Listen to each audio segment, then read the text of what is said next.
clássicos, para os inovadores, para toda a família, para um só, para os que se esforçam, para quem se refresca, para os que amam praia, para os que amam serra, para os que vão e os que voltam, para quem curte academia, para quem quer opção, para quem quer sair do comum, para os solteiros, para os casais, para os filhos, para os que pensam no futuro dos filhos, para quem bebe da fruta, para quem bebe da nuvem, para os brasileiros de todo lugar, para todos. Coca-Cola Brasil.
Todos nós sabemos que o coronavírus é uma situação muito grave no mundo inteiro.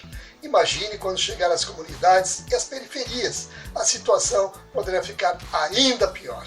Muitas dessas famílias não têm detergente nem sabonete dentro de casa. A maior parte dessas pessoas depende do trabalho informal e do comércio para poder comer.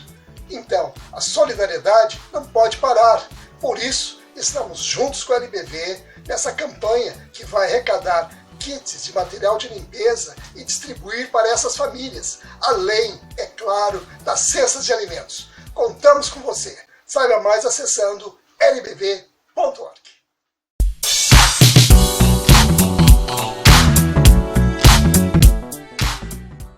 O que a gente mais faz hoje em dia é clicar.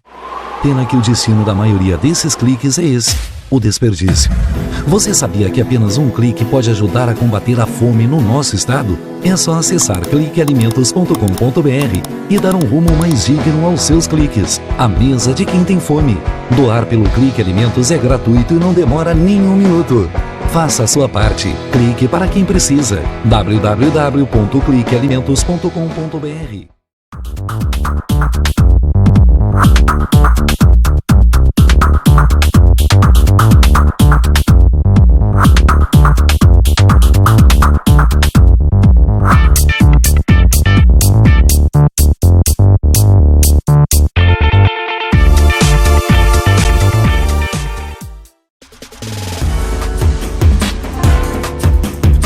Recebe o salário na Caixa, tem mais vantagens, descontos exclusivos, isenções de taxas e milhares de agências esperando por você.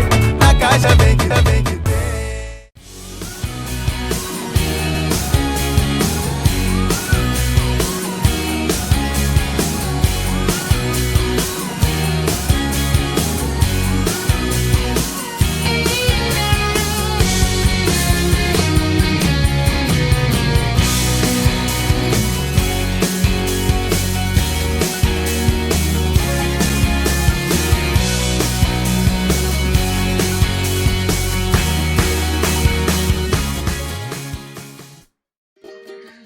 Quer comprar uma Smart TV sem sair da sala de TV.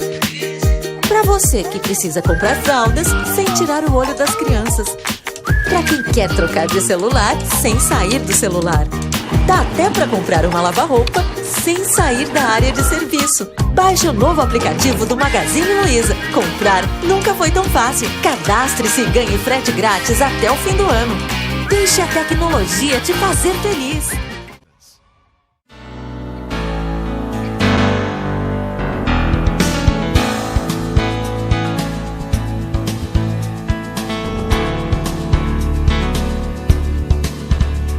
de volta.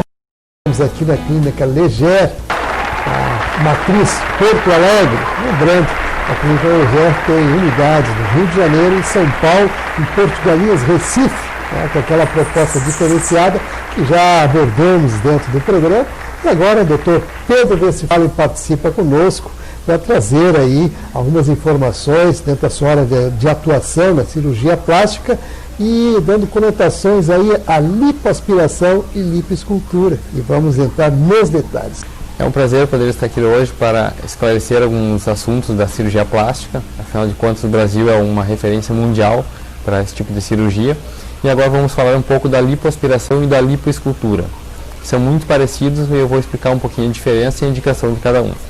A lipoaspiração é uma cirurgia que é feita para nós conseguirmos uma definição do contorno corporal.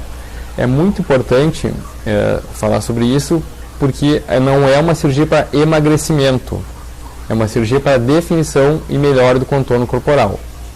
A diferença da lipoaspiração para a lipoescultura, qual é basicamente? A lipoaspiração é para aquelas pacientes que têm um pouquinho de mais gordura, um pouquinho mais tecido adiposo, diferentemente da lipoescultura, que é para aquelas pacientes que têm um pouco mais de gorduras localizadas ou um pouco menos de tecido adiposo.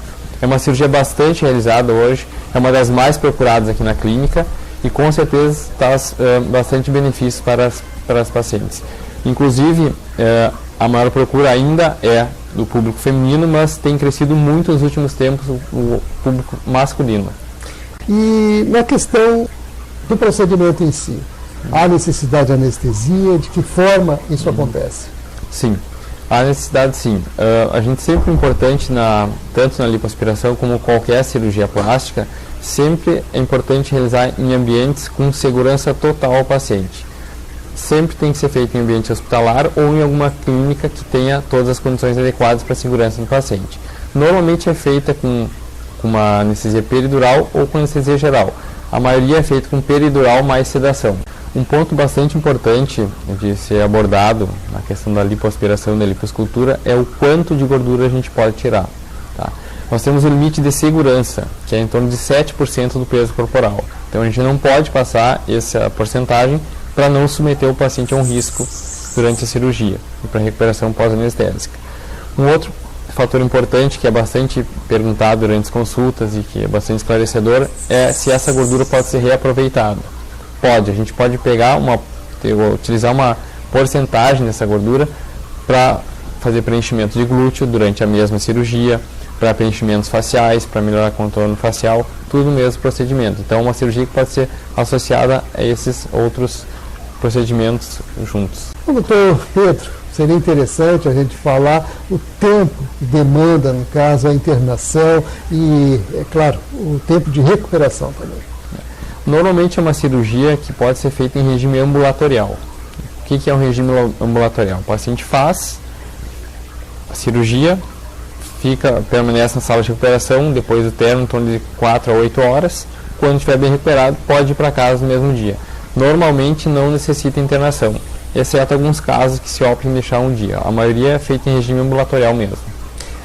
A necessidade da pessoa parar as suas atividades normais, usuais, do dia a dia, ou ele tem que entrar em repouso e qual o tempo de repouso? Certo. Normalmente a lipoaspiração e a lipoescultura, a gente orienta os primeiros 4 a 7 dias um repouso devido ao procedimento cirúrgico. Mas não é uma cirurgia que demanda muito tempo de repouso. A paciente pode voltar às suas atividades em um período curto de tempo.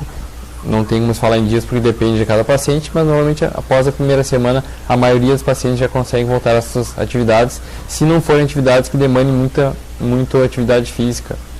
E a percepção do procedimento em si, depois de feita a cirurgia, em quanto tempo a paciente passa a perceber os seus resultados, no caso? Certo.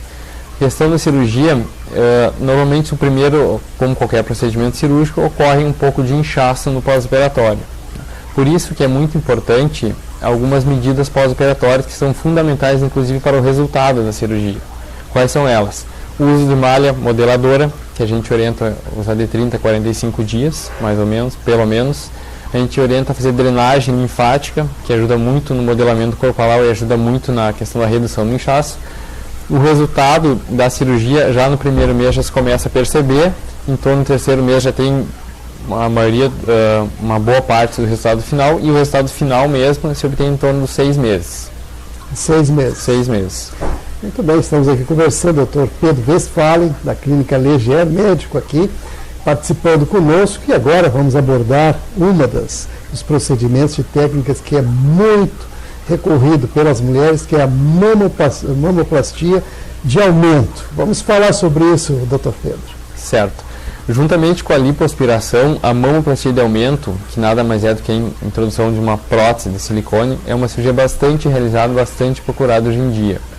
É uma cirurgia que é bastante segura, é uma cirurgia que leva um tempo cirúrgico reduzido, é um procedimento cirúrgico que pode ser feito em regime ambulatorial também, o paciente pode fazer e ir embora no mesmo dia. As próteses de silicone hoje em dia estão bastante evoluídas, então é uma cirurgia que nos dá bastante segurança também. E a questão alguns mitos da prótese também acho que têm que ser abordados durante a consulta. Entre eles, quais são? Muitas pacientes perguntam se tem que trocar a prótese agora em 10 anos, que nem eram as próteses mais antigas. Hoje em dia, não é a questão da necessidade de troca em 10 anos. Hoje em dia se fala muito na garantia da prótese, que varia de fabricante para fabricante, mas é em torno de 10 anos a garantia. O que é essa garantia da prótese? Se nesse período de 10 anos o paciente tiver algum problema com a prótese do tipo ruptura ou alguma contratura da mama, e for detectado que foi pela prótese o problema, o fornecedor acaba fornecendo uma nova prótese para o paciente sem custo. Além disso, a prótese de mama, a gente tem alguns formatos, isso é muito abordado durante a consulta pré-operatória, a gente mostra os formatos, por quê? Tem formatos mais utilizados, são principalmente o redondo e o anatômico, então isso aí vai ser decidido em conjunto com o paciente para ver qual se adequa melhor ao formato do corpo e qual o formato de mama que a paciente quer com a cirurgia. Muito bem, e outra questão que é muito recorrente também é a cicatrização, né? E o que isso realmente representa para a pessoa que submete a uma operação dessas, no caso, né, em termos de resultado. Certo, isso é um ponto muito importante ser abordado. Afinal de contas, muitos pacientes perguntam se fica cicatriz. Com certeza fica, porque qualquer procedimento cirúrgico que for realizado no corpo vai ficar cicatriz, algumas maiores, outras menores. Porém, a paciente troca uma mama, um aumento, para ter um volume maior de mama, por uma cicatriz. Normalmente, a mamoplastia de aumento, a maioria dos casos, a cicatriz não é muito grande. Ela pode ser feita pela abordagem pela areola, ou por baixo do sulco da mama, ou pela região axilar. São os mais utilizados. São os mais utilizados. E com relação à questão da recuperação, quanto tempo demanda, doutor Pedro? Certo, isso aí também é importante esclarecer, porque na verdade a mamoplastia ela pode ser feita de duas formas, ou a mamoplastia de aumento, ou colocado a prótese acima do músculo ou abaixo do músculo. Quando a mamoplastia é feita de forma acima do músculo, a recuperação é mais rápida, porque se mexe em menos estruturas. Quando é colocada abaixo do músculo, a recuperação é um pouco mais lenta, o pós-operatório é um pouquinho mais dolorido do que acima. Outro fator importante ser comentado é que muitas pacientes ficam com receio de fazer cirurgia quando são mais jovens, pelo fato de que elas vão ser mães e têm medo em questão da amamentação. A mamoplastia de aumento, que é só a inclusão de prótese, ela não interfere na amamentação. Por quê?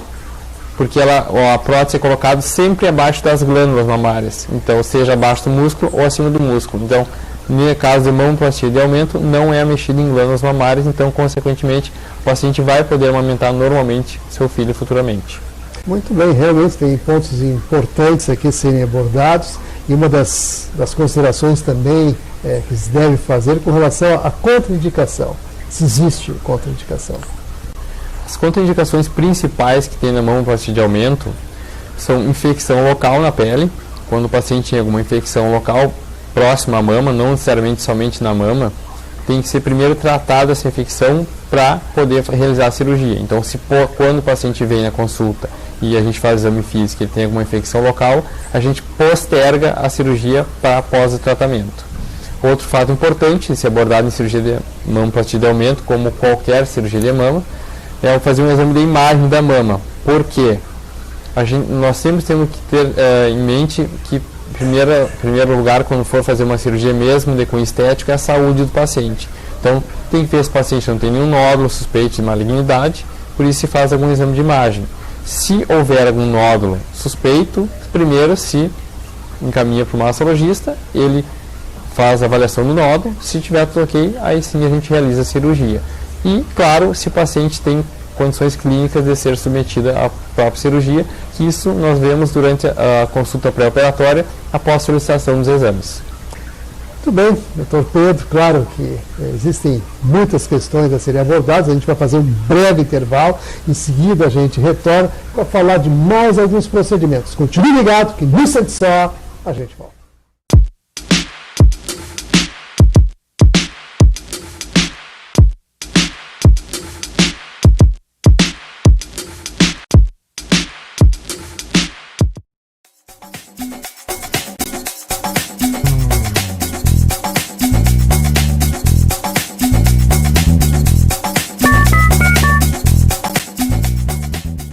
Para os clássicos, para os inovadores, para toda a família, para um só. Para os que se esforçam, para quem se refresca, para os que amam praia, para os que amam serra, para os que vão e os que voltam, para quem curte academia, para quem quer opção, para quem quer sair do comum, para os solteiros, para os casais, para os filhos, para os que pensam no futuro dos filhos, para quem bebe da fruta, para quem bebe da nuvem, para os brasileiros de todo lugar, para todos. Coca-Cola Brasil. Quem tem mais de 65 anos não pode. Quem tem menos de 18 anos não pode. Mulheres grávidas não podem. Diabéticos não podem. Quem já teve hepatite não pode. Quem tem tatuagem recente não pode. E você, qual o seu motivo para continuar de braços cruzados e não ir doar sangue? Seja um doador. Uma campanha do Banco de Sangue do HPS.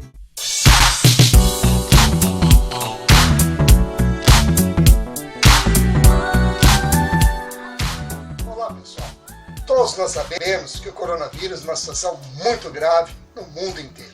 Imagine quando chegar às comunidades e às periferias, a situação poderá ficar ainda pior. Muitas dessas famílias não têm detergente nem sabonete dentro de casa. A maior parte dessas pessoas depende do trabalho informal e do comércio para poder comer. Então, a solidariedade não pode parar. Por isso, estamos juntos com a LBV nessa campanha que vai arrecadar kits de material de limpeza e distribuir para essas famílias, além, é claro, das cestas de alimentos. Contamos com você. Saiba mais acessando lbv.org.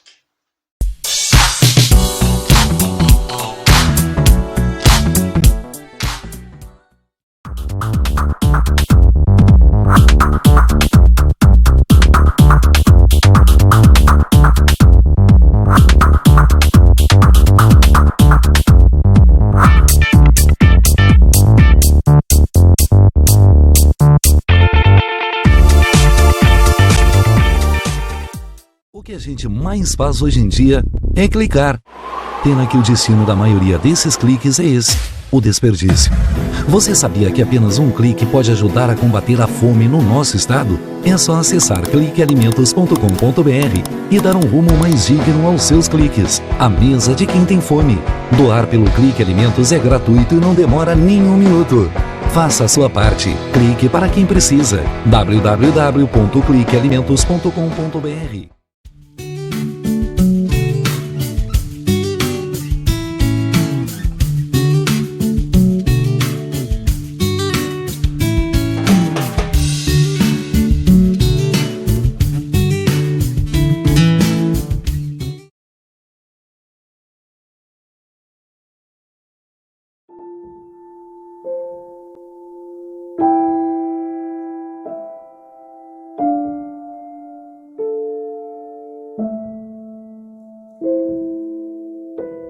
Não ignore os avisos. 10 entre 10 suicidas avisam que vão se matar. Seja por depressão, desemprego, desamor ou desespero, alguém próximo de você pode estar planejando o suicídio.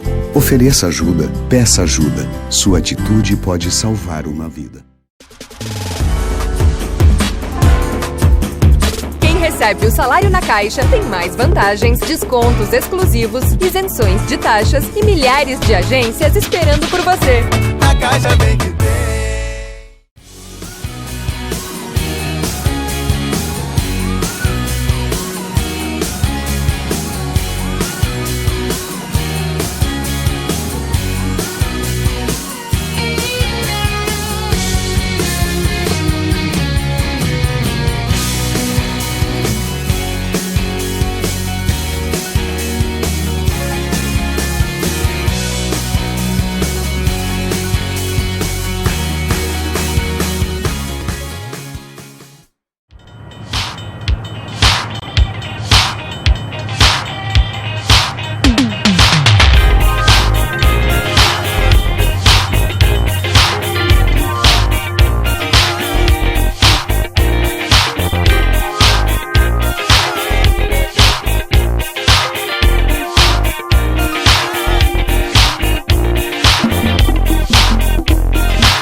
Quer comprar uma Smart TV sem sair da sala de TV. Para você que precisa comprar fraldas sem tirar o olho das crianças. Para quem quer trocar de celular sem sair do celular. Dá até para comprar uma lava-roupa sem sair da área de serviço. Baixe o novo aplicativo do Magazine Luiza. Comprar nunca foi tão fácil. Cadastre-se e ganhe frete grátis até o fim do ano. Deixe a tecnologia te fazer feliz.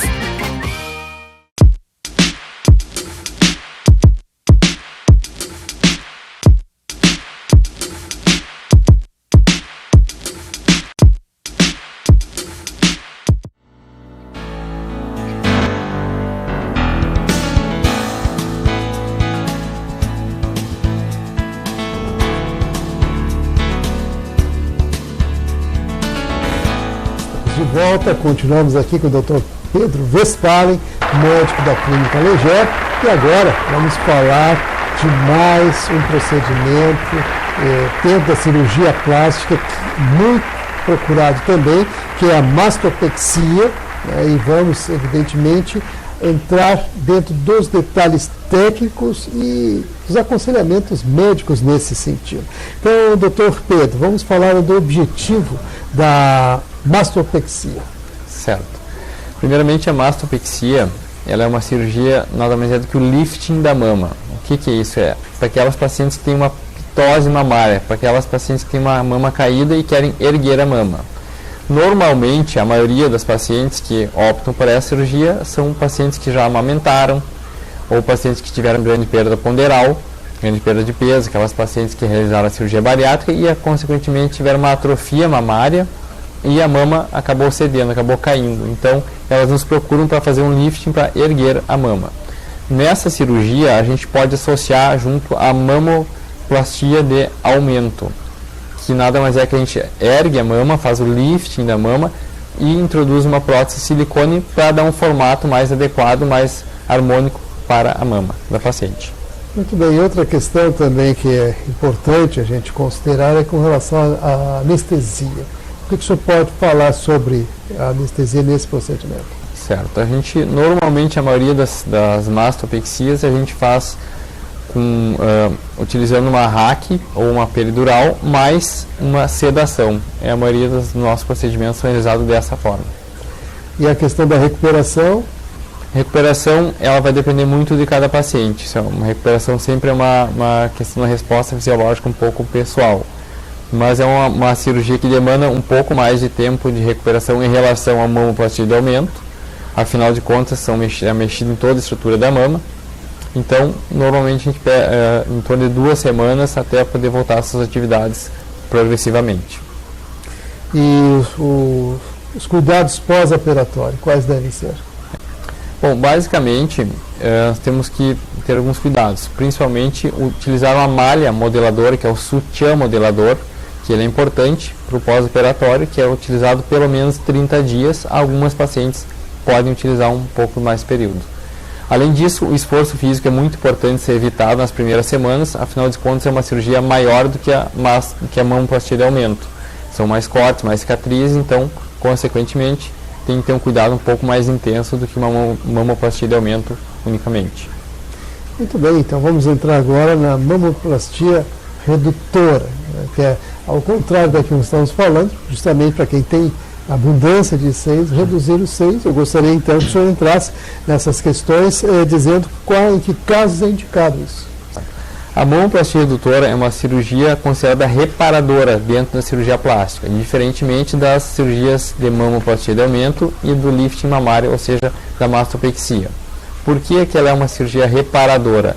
Ela é uma cirurgia reparadora, afinal de contas, as mamas, com o seu peso acima do normal, acabam trazendo prejuízos funcionais para pacientes, fisiológicos para pacientes, que é dores crônicas cervicais, podem trazer micose e repetição no sulco mamário. Então são cirurgias reparadoras, no qual a gente reduz o volume das mamas. Essa cirurgia, diferentemente da mamoplastia de aumento, ela sim pode interferir na questão da amamentação, afinal de contas é mexido em glândulas e são retiradas glândulas. Algumas pacientes conseguem amamentar mesmo assim, mas é uma cirurgia que pode interferir futuramente na questão da amamentação. A questão da idade também é um ponto a ser relatado. Não tem idade mínima. O que interfere para a indicação cirúrgica nesses casos é principalmente o desenvolvimento mamário, que já tem que estar praticamente a mama desenvolvida para poder ser indicada a cirurgia. Mas o paciente pode ter 15, 16 anos e já com desenvolvimento pronto e que tem indicação cirúrgica. E a questão da cicatrização? As marcas que podem ficar em consequência da operação.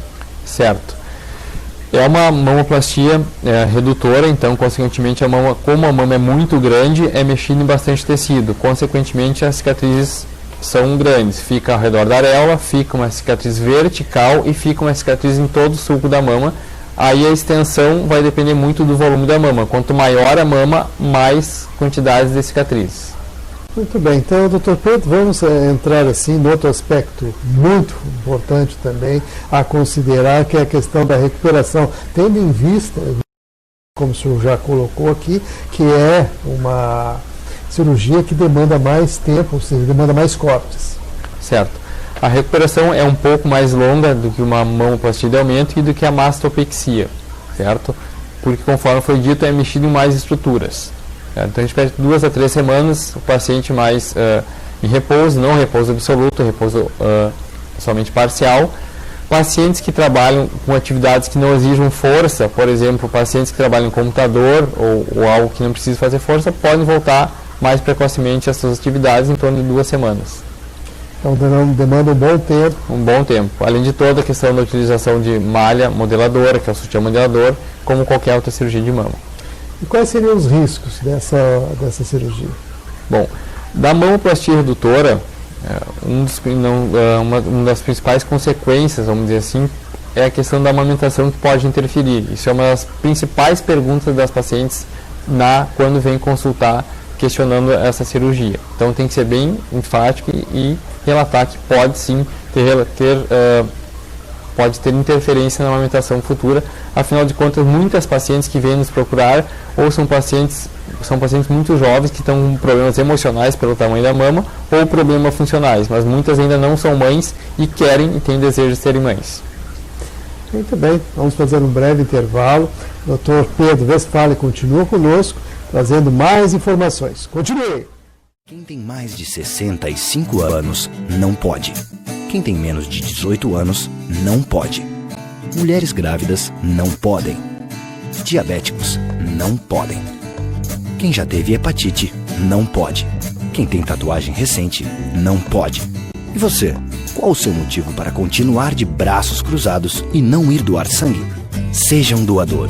Uma campanha do Banco de Sangue do H. Para vencer, você tem que correr. Cada pessoa tem que enfrentar seus próprios obstáculos.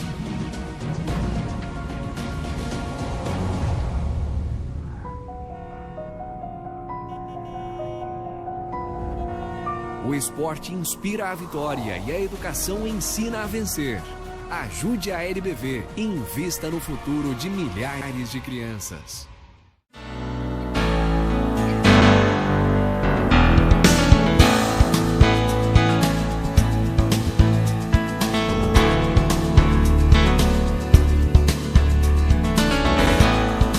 Continuamos aqui na Clínica Leger, Dr. Pedro Westphalen participando conosco, e agora vamos falar sobre um procedimento que realmente gera, né, muitas dúvidas, né, com relação à sua situação de entendimento, mas que vai ser esclarecida aqui com tranquilidade. Estou falando da bichectomia. Nós vamos saber o que é isso, doutor Pedro. Bom, a bichectomia nada mais é do que a cirurgia da retirada das bolas de Bichat. Essas bolas de Bichat são acúmulos de gordura nas bochechas.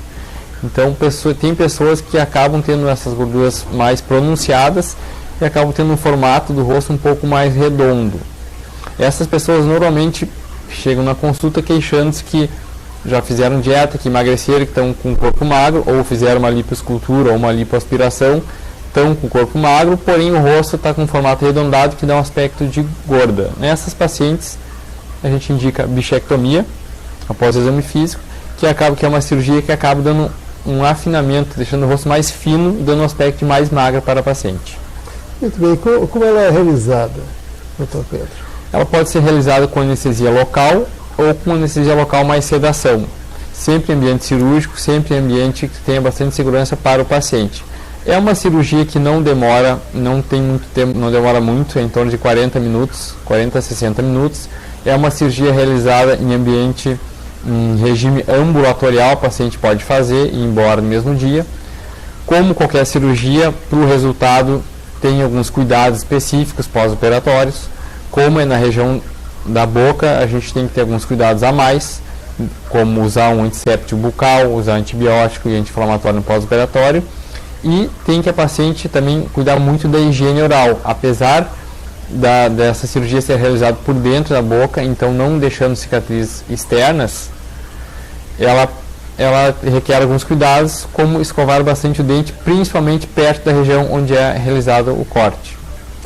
Muito bem, e outra questão que seria interessante a gente abordar também é com relação à associação com outros tratamentos. É possível? Certo, é possível e é, em alguns casos, bastante indicado para um melhor resultado.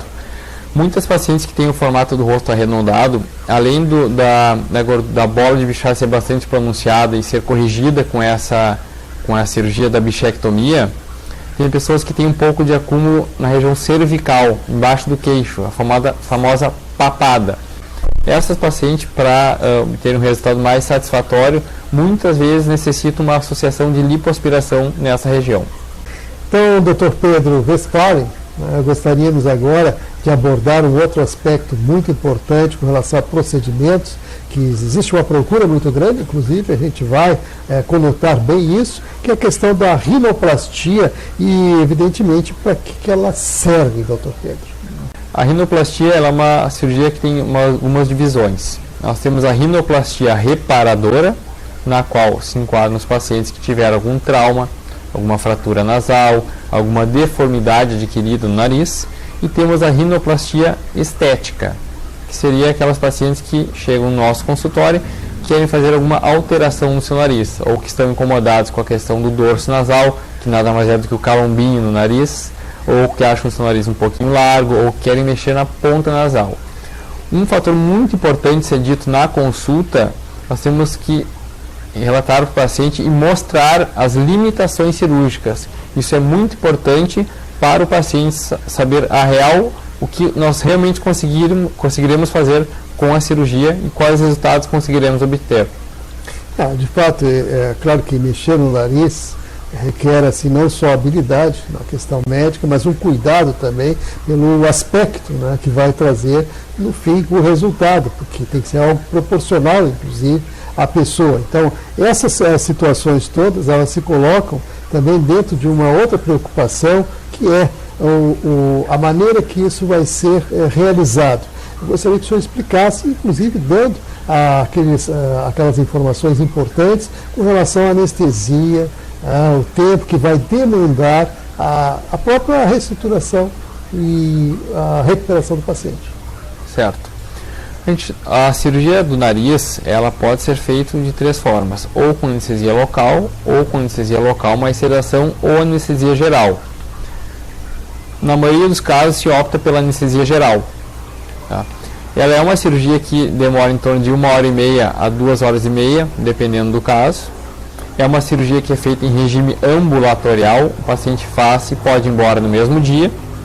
E os cuidados pós-operatórios são basicamente o da maioria das cirurgias. Porém, a diferença é que tem um cuidado maior que tem que ter é a questão de não dormir sobre o nariz, cuidado para não pegar sol, porque muitas vezes pode ficar um pouco roxo ao redor do nariz, para não ter manchas de pele. Basicamente, são esses cuidados.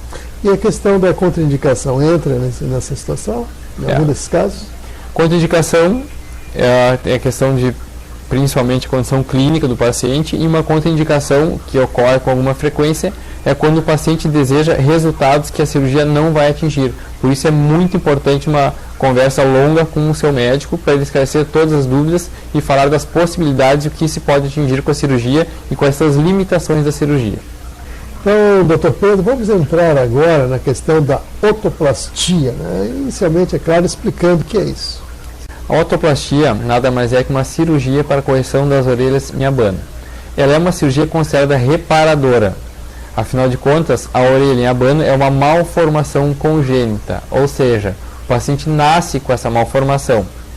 Ela é uma cirurgia que pode ser feita já na infância, inclusive na idade quando o paciente vai entrar na escola, porque alguns pacientes acabam sofrendo algumas alterações emocionais durante a escola pelo fato dessa malformação. Ela é uma cirurgia que é feita em regime ambulatorial, ou seja, o paciente faz a cirurgia e pode ir embora no mesmo dia. Ela tem alguns cuidados específicos, do tipo, o paciente não pode dormir no pós-operatório sobre as orelhas nas primeiras semanas. Além disso, nós indicamos o uso de faixas durante 15 a 30 dias, dependendo do caso.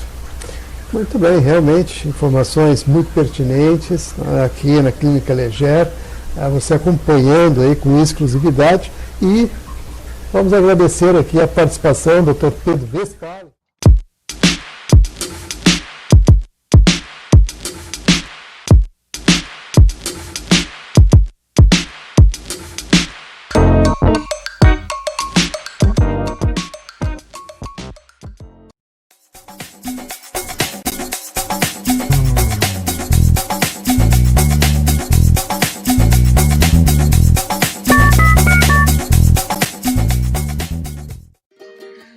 Quer comprar uma Smart TV sem sair da sala de TV. Para você que precisa comprar fraldas sem tirar o olho das crianças. Para quem quer trocar de celular sem sair do celular.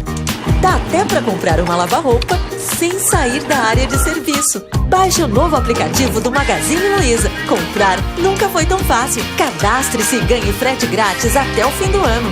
Deixe a tecnologia te fazer feliz. Para os clássicos, para os inovadores, para toda a família, para um só. Para os que se esforçam, para quem se refresca, para os que amam praia, para os que amam serra, para os que vão e os que voltam, para quem curte academia, para quem quer opção, para quem quer sair do comum, para os solteiros, para os casais, para os filhos, para os que pensam no futuro dos filhos, para quem bebe da fruta, para quem bebe da nuvem, para os brasileiros de todo lugar, para todos. Coca-Cola no Brasil.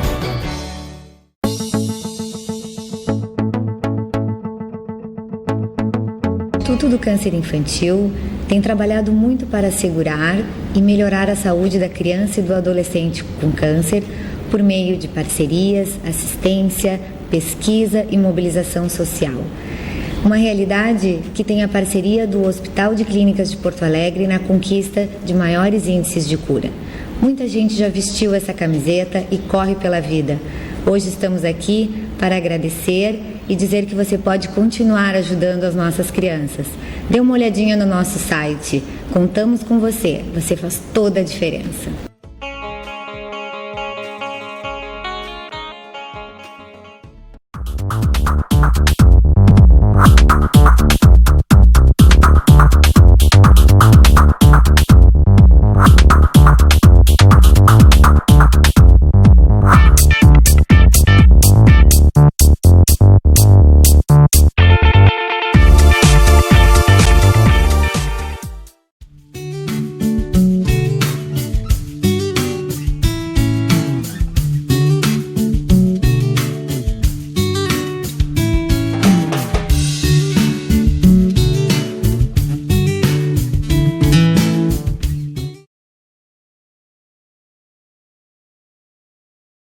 O que a gente mais faz hoje em dia é clicar. Pena que o destino da maioria desses cliques é esse, o desperdício. Você sabia que apenas um clique pode ajudar a combater a fome no nosso estado? É só acessar cliquealimentos.com.br e dar um rumo mais digno aos seus cliques. A mesa de quem tem fome. Doar pelo Clique Alimentos é gratuito e não demora nem um minuto. Faça a sua parte. Clique para quem precisa. www.cliquealimentos.com.br.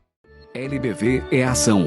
Com a sua ajuda neste momento desafiador, a Legião da Boa Vontade já entregou toneladas de doações, entre cestas de alimentos e kits de material de limpeza, nas 5 regiões do Brasil.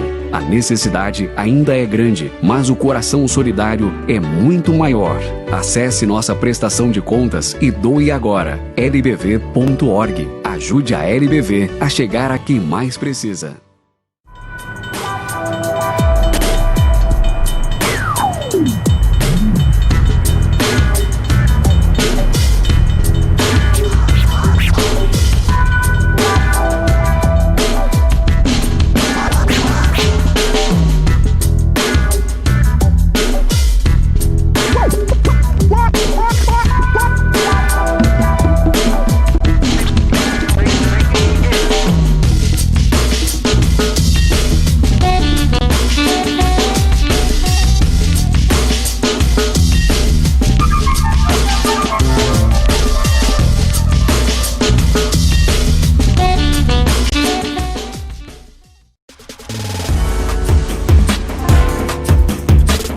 Recebe o salário na Caixa, tem mais vantagens, descontos exclusivos, isenções de taxas e milhares de agências esperando por você.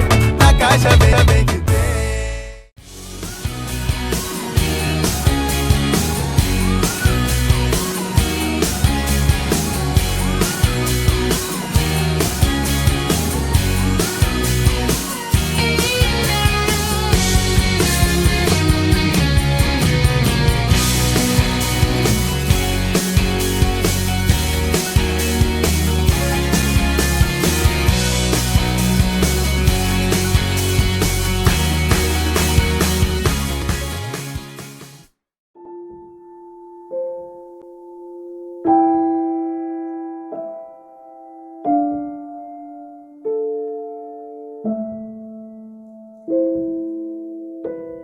Não ignore os avisos. 10 entre 10 suicidas avisam que vão se matar. Seja por depressão, desemprego, desamor ou desespero, alguém próximo de você pode estar planejando suicídio. Ofereça ajuda, peça ajuda. Sua atitude pode salvar uma vida.